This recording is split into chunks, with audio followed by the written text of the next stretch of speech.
The Square Ball Podcast. Hello there, welcome to the show. It's brought to you in association with Levi Solicitors, who will offer you a 10% discount on your legal fees. levisolicitors.co.uk/the square ball. Oh, Michael, what are you doing? Get my t-shirt. Sorry, I'm going off mic as well.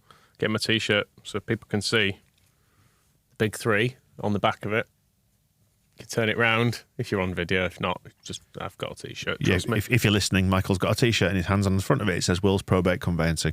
It does. And in the very fine print, it says other legal services too. Yeah. Such as Rob.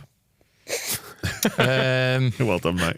Litigation. Yes. That's one of them, isn't it? You are slicker than he is. I try my best. Which is the nice Well, thing. he's learnt from me, hasn't he, though? He's Just watch the master. Watch the master at work. the apprentice. Award-winning wills and probate, no less. Mm-hmm. At some awards. At some awards, yeah. The big ones. Mm-hmm. The big wills and probate awards. Mm-hmm. The best ones, big ones. Yeah. They won those anyway. But anyway, they'll win other stuff too if they're up for it. Yep. And you can get a discount, so do that. 10%. This works for them remarkably. Would you believe that this actually works for Levi's and they really enjoy the absolute shambles that is the delivery of I get this? tagged in something to do with wills, probate or conveyancing most weeks. Yeah. There's Show always off. kind of a big deal in the wills, probate and conveyancing. Weirdly, I do feel like I'm sort of in the wills, probate and conveyancing Business. business. Yeah. Don't really know what any of them are. To the weekly show then, and the roundup of all the stuff that's been happening at Leeds United, and change is kind of the order of the day. So I'll run through the headlines now, and we'll pick apart all these various bits. Fixture changes, been moved for telly again, saving Sky TV's arse again. Ownership of Elland Road Limited changed. Commercial director gone. 21s champions of Europe. Women won in the FA Cup third qualifying round against Chester, and we thought we might have some light entertainment in this episode because we're off the back of Leeds losing at Stoke City. So what better way to ignore our own shortcomings and just highlight those of other people with a look at Rat Loan Watch. We'll do that in a bit. So where should we start with all this then? The strange of these split weeks, because I was putting together the heroes and villains section, which are obviously nominated by people, and the first half were from Norwich, and then the second half were from Stoke, and trying to fit those together in one show feels weird, because they're very different times, aren't they? Yeah. Would you say your job's difficult in that regard, Michael?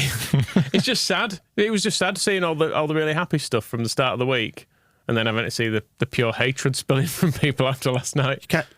Do you think he's come back in with a bit of an attitude? Because you've just been down the Lowfields tunnel doing some modelling. So he's giving the big I am in the wills probate world, talking about how hard his life is. Actor, model, all sorts. Told me not to look at you directly, didn't you? It was What were you modelling? not allowed to say, am I? Some top secret Clobber. fresh merch. Mm-hmm. It was my first experience modelling, and I've got to tell you, it was excruciating.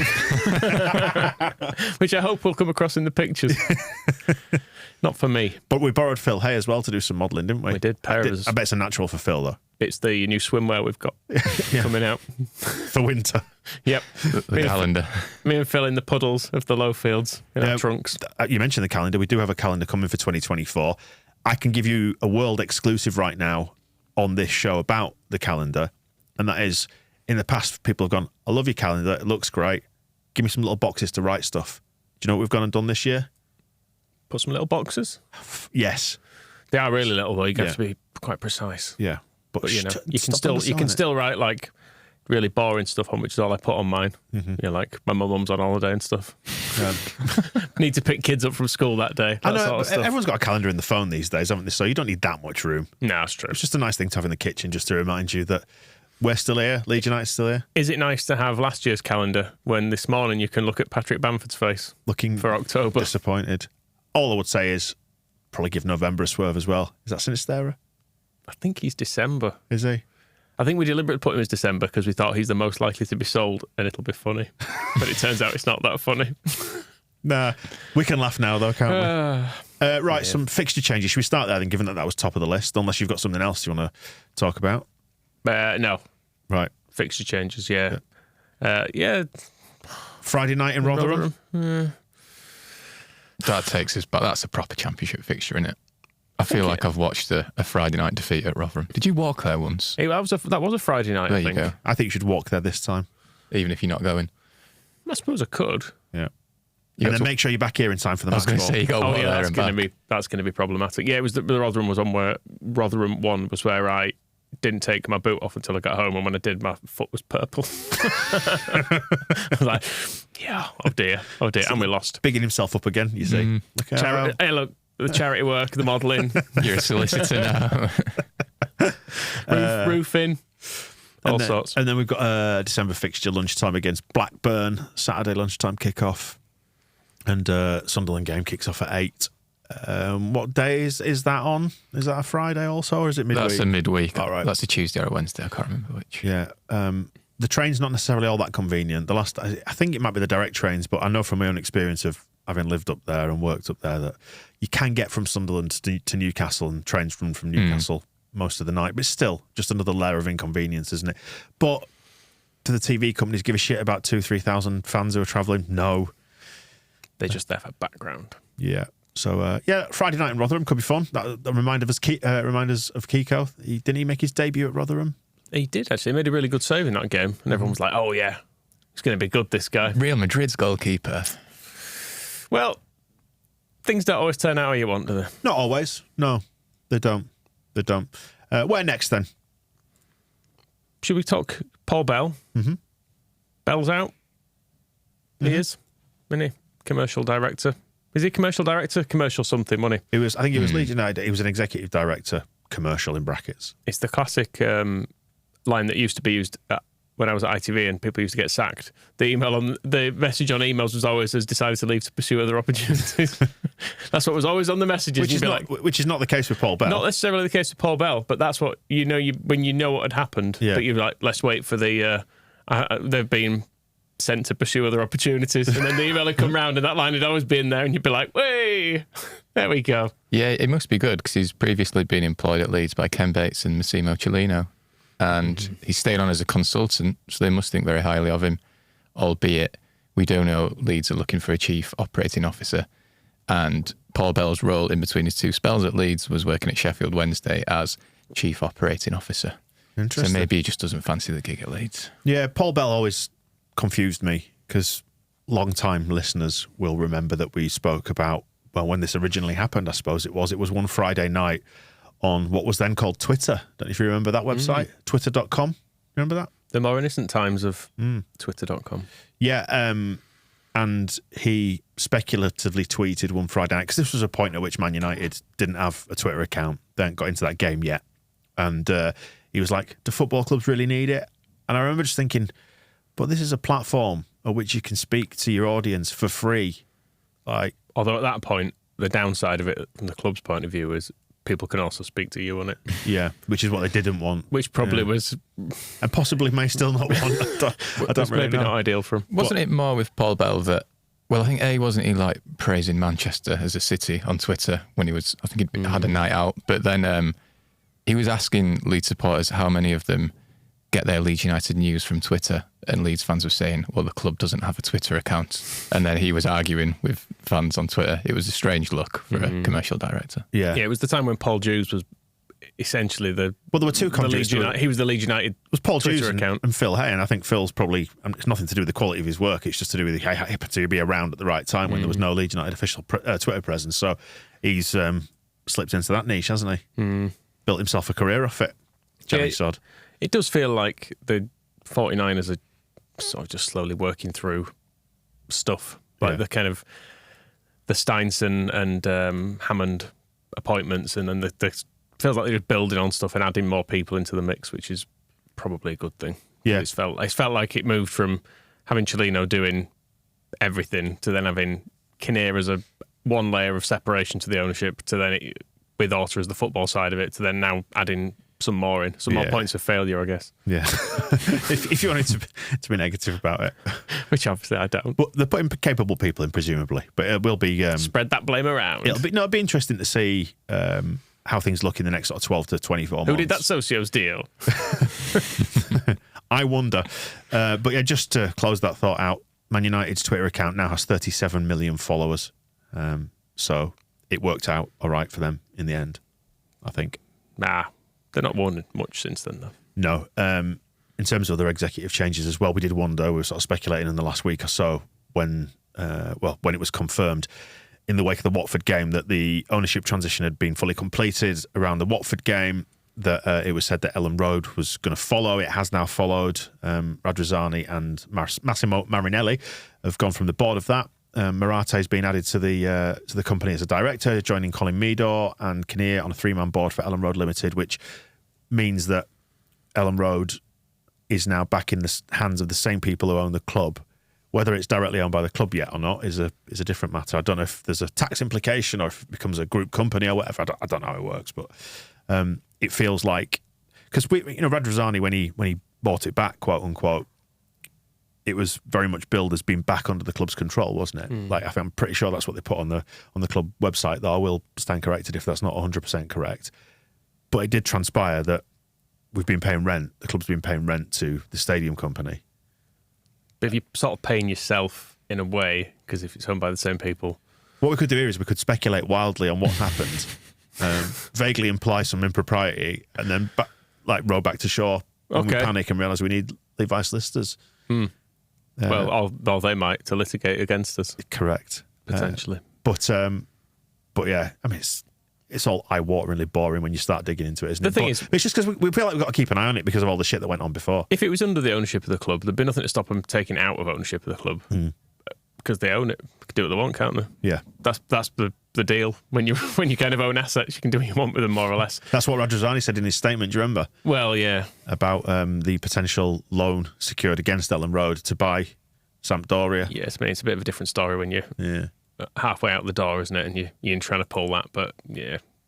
The thing with Radrizzani, it was getting it back from the Bates era, wasn't it? When it had been owned by mysterious offshore entities and all that. Yeah, who were very friendly with Ken.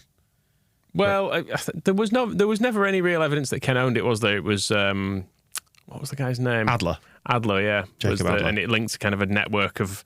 He was involved in hundreds of companies that all had the same directors, and there were some of them on the ownership of that. It was very. I tried looking into it once. It was very confusing. Tangentially related to that, there was a big database dump of the Panama Papers, which was the leaking of loads of offshore banking stuff. You can find Astor and Kratos, the two companies that were linked back to Ken Bates, on there, and various names. They didn't give anything away. They weren't linked back to Ken Bates. No, at the time when he was owner, I mean. They were separate. Yeah. They just loaned him some money and then wanted him to stay in charge. Yeah, those people.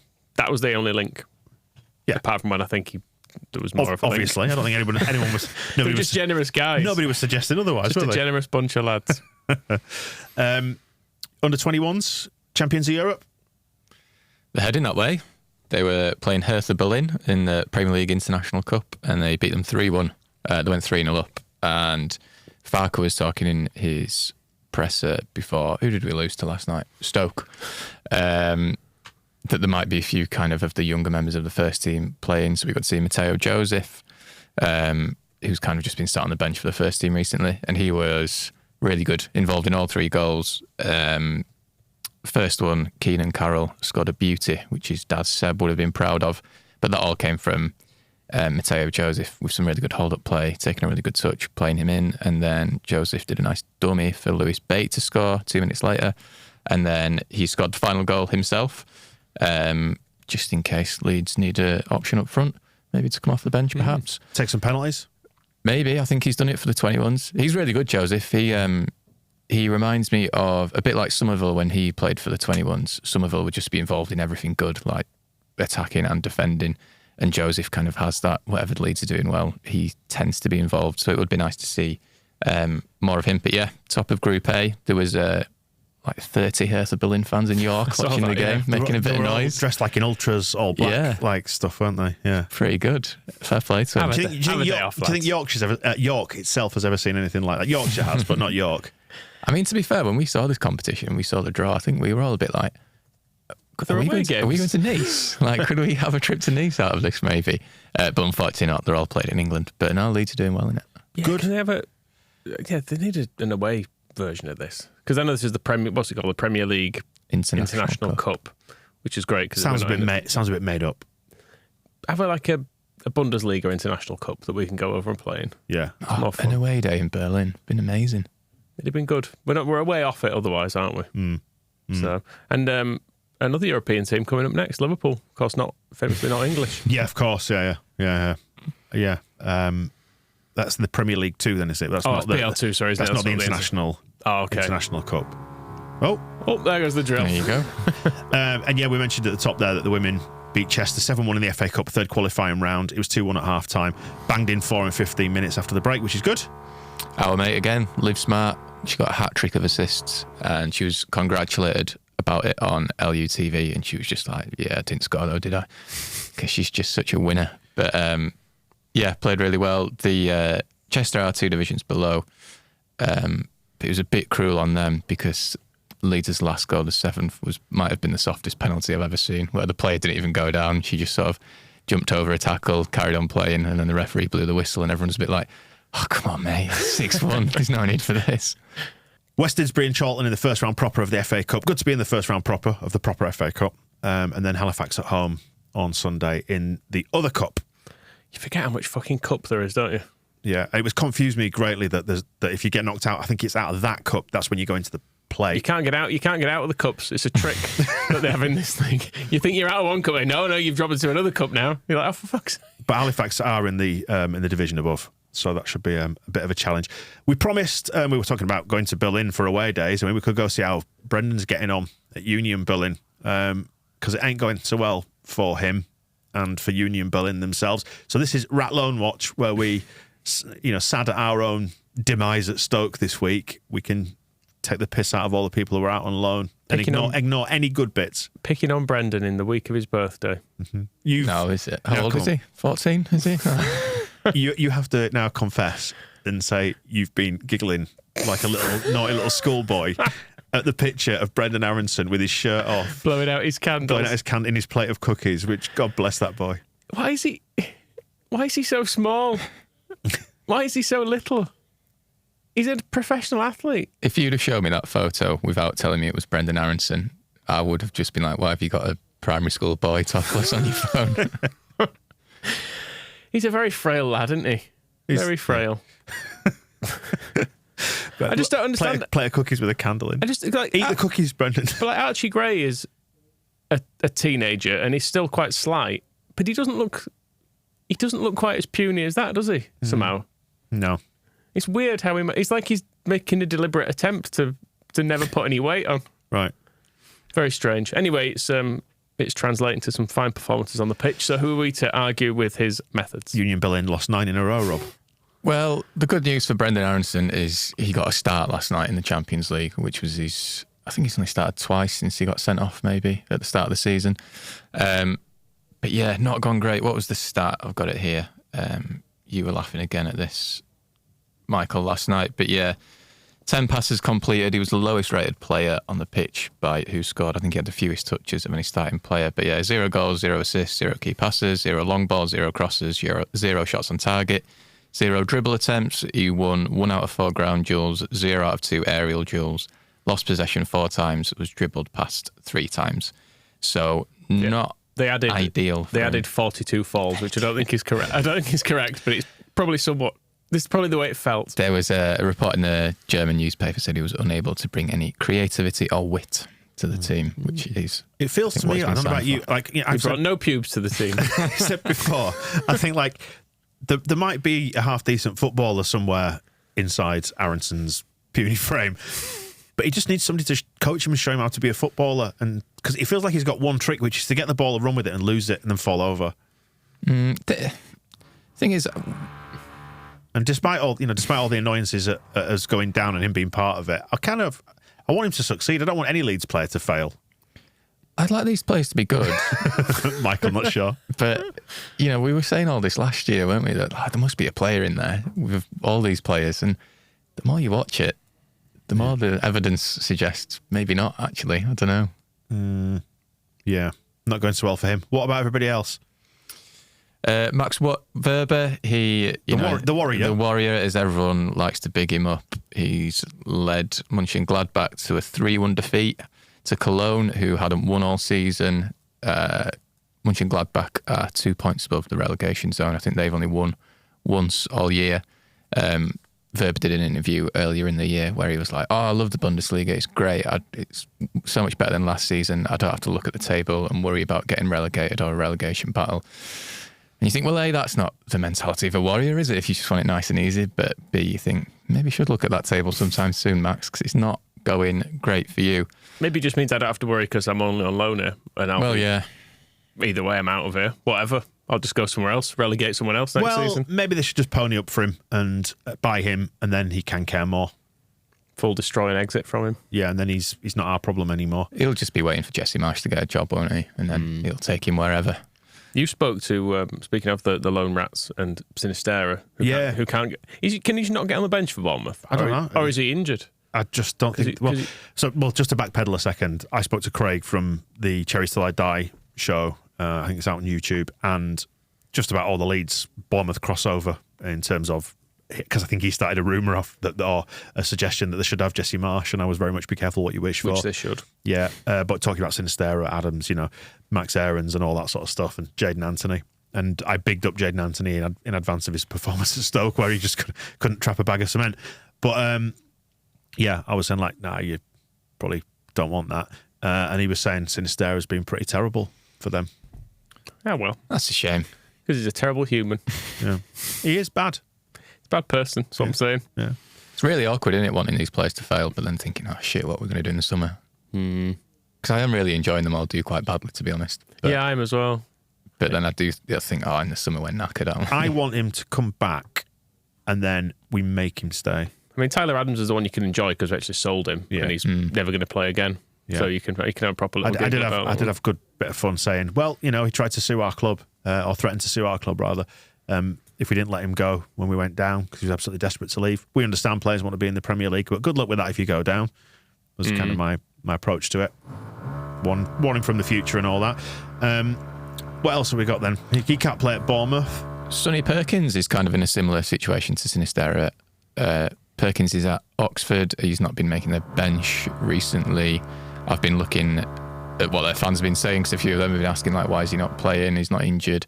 And it all seems to stem from he got a start for them, I think, is it the EFL Trophy now? Whatever the Johnston's paint is now. Yeah. Papa John's. Yes, that's it. And I think he was playing MK franchise, and apparently it was that awful that they've just not seen him since. And their manager has been talking about how he needs to improve his attitude in training and things like that, which is kind of what we heard from Farker. Albeit their manager was saying this week that he is getting there, so he does think he will get a chance eventually.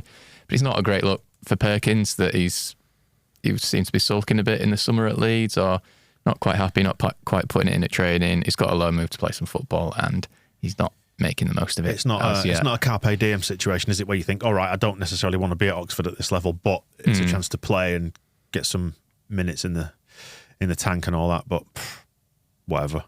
Unlike Sam Greenwood, who's doing well at Borough, scored again the other night at Norwich and shushed their home fans.